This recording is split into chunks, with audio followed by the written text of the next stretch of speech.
Hi everyone, today we're going to make a variation on the original chocolate chip cookie recipe. We're going to be decreasing the fat by a little bit. The recipe normally calls for 2 sticks of butter, which equals 1 cup of butter. You're going to decrease that to 1 stick, and by doing that you're going to cut out 800 calories from your recipe, 88 grams of saturated fat, and 240 milligrams of cholesterol. The first step in making the cookies is going to be to cream your butter. And I already have my butter in here, the 1 stick. It's down in my mixer. I'm going to turn it on for a little bit. And then you're going to want to add your sugars. And you add your sugars next because you want your sugars to cream in with the butter. And that will be able to distribute the sugars throughout your recipe. So add my brown sugar and my granulated sugar. I'm keeping all the other ingredients the same.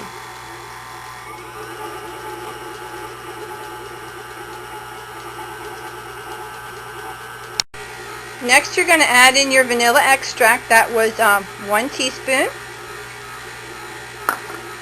And then you're going to add your 2 eggs. You want to make sure you check your eggs one at a time before you put them in your bowl for staging your ingredients to make sure you don't accidentally put in a bad egg. And you're going to mix these for a while. Try to move over to the mixer so you can see what's happening with my batter. And throughout the mixing time, it's a good idea to go ahead and use your scraper or your spatula to make sure none of the ingredients are getting on the side. So just push it down. Stop your mixer and push the ingredients down like that. Shake it. And then you go ahead and turn your mixer right back on. Whoopsie, I kind of went off center there.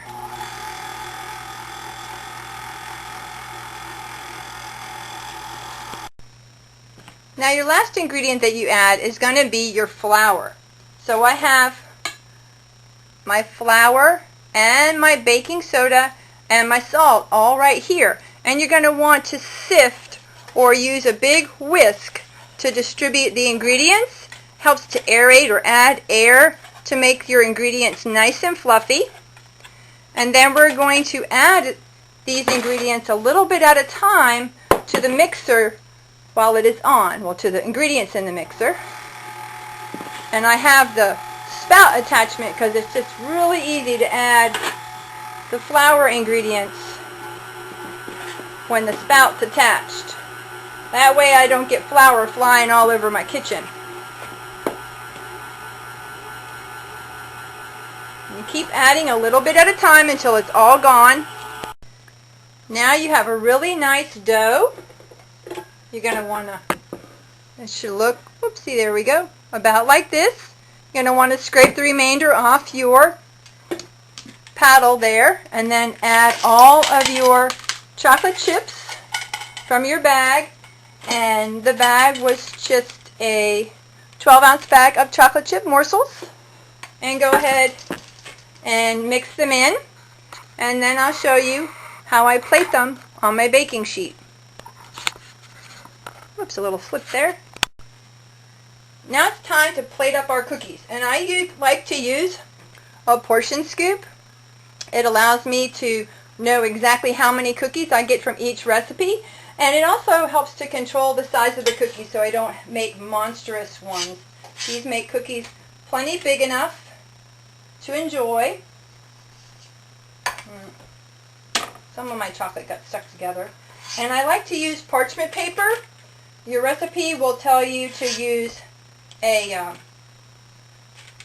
non-stick cookie sheet, which actually I have under here, but I find that when I use parchment paper, it allows my cookies to bake much more evenly. They have a pretty golden color on the bottom. So I'm going to continue plating these up. You probably just heard the beep of the oven in the background. So as soon as these are plated up, I'm going to go ahead and bake them, and then I'll show you what your first batch of 1 stick of butter chocolate chip cookies looks like. Okay, so here's the first batch that I just took out of the oven, baked on the parchment paper. I flipped over to the cookies so you can see how nice and golden brown they get on the back. And I'm going to have to go ahead and put these into some bowls with some milk because my 10 and 12-year-old sons were coming in the kitchen as I was making them and saying that they wanted them. So they're going to get some cookies now, and I'm going to finish baking. I hope you enjoy these.